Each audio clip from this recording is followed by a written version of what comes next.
అదే RTV app వార్తల్ని క్షణాల్లో చదివే అవకాశం ఉంటుంది. ఒక న్యూస్ పేపర్, ఒక టెలివిజన్ ఛానల్ మీ చేతుల్లో ఎప్పుడూ ఉంటాయి.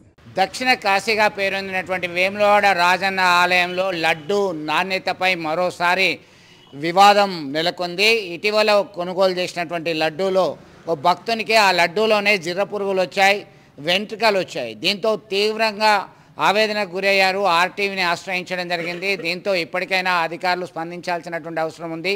తిరుమల తిరుపతి దేవస్థానంలో లడ్డు తయారీ విభాగంలో వేసే నెయ్యి కల్తీకి గురైందని చెప్పి విచారణకు ఆదేశించినటువంటి నేపథ్యంలో అటు ఆంధ్రప్రదేశ్లో అలాగే తెలంగాణ రాష్ట్ర వ్యాప్తంగా ఉన్నటువంటి ఆలయాల్లో లడ్డూ తయారీ విధానంపై విచారణ కొనసాగించారు, తనిఖీలు చేశారు, అనిపించారు.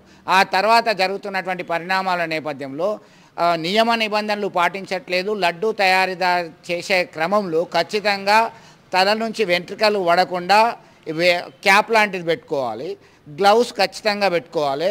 అయితే ఇలాంటివి ఏవీ చేయలేకుండా నిర్లక్ష్యంగా వ్యవహరించడంతోనే ఇట్లాంటి అపశకునాలు వస్తున్నాయి, వివాదాస్పదమైనటువంటి ఘటనలు చోటు చేసుకుంటున్నాయి.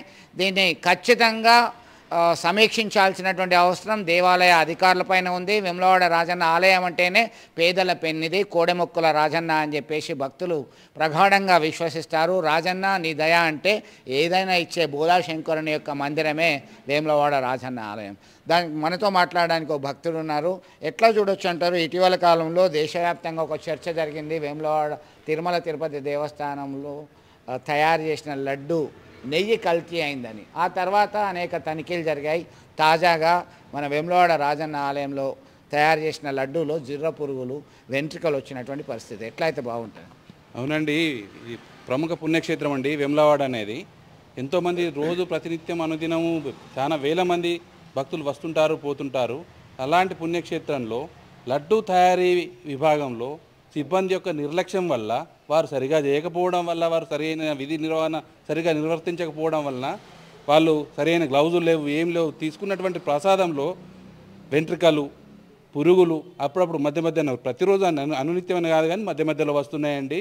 దీనిపైన దేవాదాయ శాఖ ఖచ్చితమైనటువంటి చర్యలు, వాళ్ళ మీద కేర్ టేకింగ్ తీసుకొని భక్తులకు ఇట్లాంటి ఇబ్బందులు రాకుండా చూసుకోవాలని. ఎందుకంటే ఎంతో దూరంకి వెళ్ళి ఎంతో ఆప్యాయతగా వస్తాం, గుడికి వచ్చి తీరా ప్రసాదం తిందామని లడ్డూ ఇప్పే వరకు అందులో ఇలాంటివి కనపడుతుంటే ఇది మన మంచిది కాదండి. ఏ భక్తులకైనా వాళ్ళ మనోభావాలు దెబ్బతింటాయి. ఏంటి ఇది ఇంత పెద్ద పుణ్యక్షేత్రంలో ఏంది నిర్లక్ష్యం? ఈ వైఖరి మారాలని దేవాదాయ శాఖ అధికారులను మరియు దేవాలయ సిబ్బంది కోరుకుంటున్నాం. సో మొత్తం మీద భక్తుల మనోభావాలు తీవ్రంగా దెబ్బతినేటువంటి ప్రమాదం ఉంది. దీంతో ఇప్పటికైనా తీరు మార్చుకోవాలి. దేవాదాయ ధర్మాదాయ శాఖ మంత్రి అలాగే స్థానిక అధికారులు సైతం దీనిపైన దృష్టి సారించి నాణ్యమైనటువంటి పరిశుభ్రమైనటువంటి లడ్డూ ప్రసాదం అందించాలని మనము కోరుకున్నాం. విడుదల సుమంతుతో కలిసి చంద్రశేఖర్, RTV, కరీంనగర్ నుండి.